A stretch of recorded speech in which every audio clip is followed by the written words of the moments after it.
ऊर्जा की बचत और महिलाएं। ऊर्जा का तात्पर्य उस संचालिका शक्ति से है जो समग्र रूप से संसार के कार्य व्यापार को संचालित करती है। मुख्य रूप से हम इसे ईश्वरीय शक्ति मानते हुए प्रकृति से जोड़ते हैं और एनर्जी के रूप में जानते हैं। सूर्य ऊर्जा का सर्व प्रमुख स्रोत है जो संपूर्ण प्रकृति को अपनी ऊर्जा से परिपूर्ण रखता है। हम भारतवासी तो सूर्य को देवता के रूप में मानकर पूजते हैं। सौर ऊर्जा का प्रयोग आज व्यापक रूप से बिजली के रूप में किया जा रहा है। घरेलू उपयोग से लेकर बड़े बड़े उद्योगों के लिए सौर ऊर्जा वरदान सिद्ध हुई है। यही सूर्य मानव शरीर को प्राकृतिक रूप से विटामिन डी देकर अस्थि रोगों के उपचार में भी सहायक है और पीलिया जैसी भयंकर बीमारियों के लिए भी रामबाण है। जल को ऊर्जा का स्रोत मानते हुए प्राण रक्षक भी माना गया। ये वर्षा से प्राप्त होता है और भूगर्भ में संरक्षित होकर आवश्यकता अनुसार विभिन्न माध्यमों से मानव का पोषण करता है एवं वनस्पतियों को पुष्ट करके विद्युत उत्पादन में भी सहायक है। वायु पंच तत्वों में से एक तत्व भी है और जीवधारियों के लिए ऊर्जा का ऐसा स्रोत है जिसके बिना जीवन की कल्पना भी दुर्लभ है। वायु में सन्निहित ऑक्सीजन जहां शरीर को ऊर्जावान रखती है, वहीं गंभीर रूप से बीमार व्यक्ति को कृत्रिम रूप से श्वास देने में भी सहयोगी है। अग्नि ऊर्जा का साकार भंडार है जो सनातन काल से यज्ञ हवन से लेकर रसोई घर से होती हुई बड़े बड़े कारखाने चलाने में कारगर रही है। यद्यपि साधन बदल गए हैं, लकड़ी, कोयला,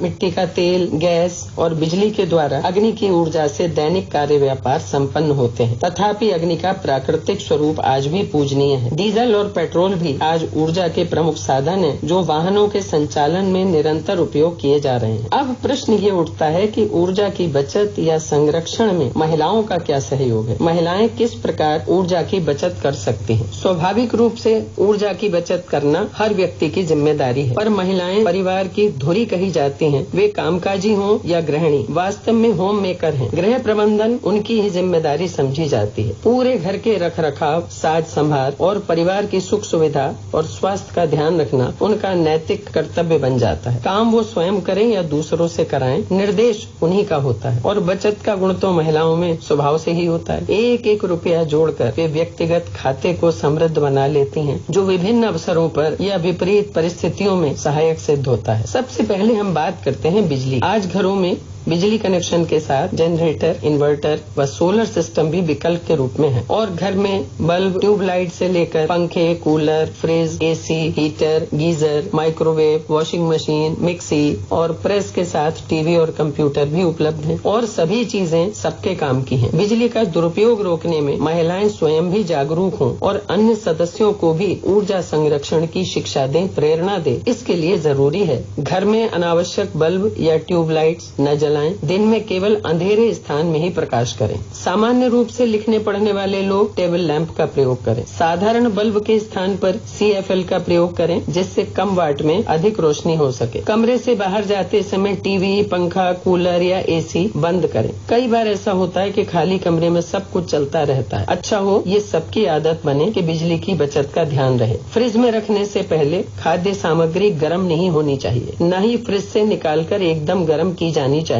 उसे पहले सामान्य तापमान पर ले आना चाहिए। फ्रिज में खाद्य पदार्थ ढककर रखे जाएं और अनावश्यक भंडारण न किया जाए। नियमित सफाई करने से फ्रिज की उपयोग अवधि बढ़ जाती है और अस्वास्थ्यकर स्थिति नहीं आती। फ्रिज का तापमान भी मौसम के अनुसार निश्चित करना चाहिए। फ्रिज का द्वार बार बार न खोलें, इससे फ्रिज की ठंडक प्रभावित होती है। टीवी समय से देखने की आदत डालें। समय काटने के लिए कभी भी कुछ भी देखने से बेहतर है कुछ पुस्तकें पढ़ ली जाएं। वॉशिंग मशीन में कपड़े पहले भिगो दिए जाएं, फिर धुलाई की जाए। इससे बिजली की बचत होगी और कपड़े भी साफ होंगे। दूसरे, वॉशिंग मशीन में अधिक कपड़े एक साथ न डाले जाएं, जिससे मशीन की क्षमता प्रभावित हो। ओवन या माइक्रोवेव में एक साथ कई चीजें पकाई या गर्म की जा सकती हैं जो एक साथ तापमान चाहती हैं। कपड़ों पर इस्त्री करना एक आवश्यक कार्य है। यदि घर में इस्त्री करनी है तो एक से ताप को सहन करने वाले कपड़े अलग छांट लेने चाहिए ताकि एक बार में वे सभी कपड़े तैयार हो जाएं। बार बार ताप की मात्रा घटाने बढ़ाने से बिजली की खपत में अंतर आता है। हीटर बहुत बिजली खर्च करता है,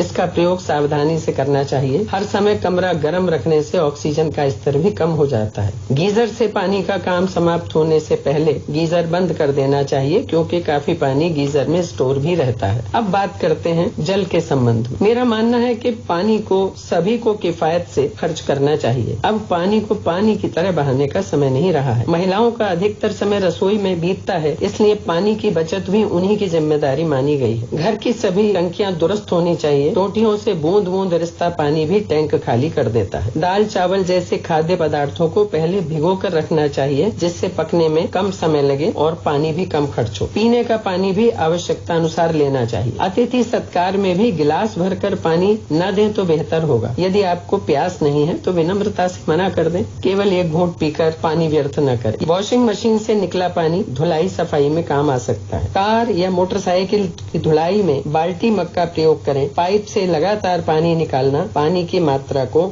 आंक नहीं पाता। रसोई घर में गैस की बचत भी ऊर्जा की बचत है। इसके लिए ये जरूरी है कि रसोई गैस के बर्नर साफ हो, आग की लपट में कहीं भी अवरोध न हो। खाद्य सामग्री उबलने पर आंच धीमी कर देनी चाहिए। पकाने से पूर्व पूरी तैयारी करने पर ही गैस जलानी चाहिए। गैस का पाइप और रेगुलेटर जब सिलेंडर बदला जाता है तब चेक कर लेना चाहिए, ताकि गैस की सप्लाई निर्बाध रहे और दुर्घटना से भी बचा जाए। इसके अतिरिक्त यदि महिलाएं कामकाजी हैं और नियमित रूप से वाहन का प्रयोग करती हैं तो कई लोग एक कार में जा सकते हैं या सार्वजनिक वाहन का प्रयोग कर सकते हैं। स्कूटी पर 2 लोग एक साथ जा सकते हैं। इससे पेट्रोल या डीजल की बचत होगी। इन सब बातों के अलावा ऊर्जा का एक अन्य स्वरूप भी है जो हम सबके शरीर में आयु और स्वास्थ्य के अनुसार घटता बढ़ता है। प्रकृति द्वारा प्राप्त ऊर्जा शरीर को चुस्त, फुर्तीला और स्वस्थ बनाती है। ऊर्जा को बनाया नहीं जा सकता, बचाया जा सकता है, संरक्षित किया जा सकता है। घर के सभी काम स्वयं करने वाली महिलाएं अपनी ऊर्जा का बहुत बड़ा हिस्सा खर्च कर देती हैं। यही महिलाएं यदि कामकाजी भी हैं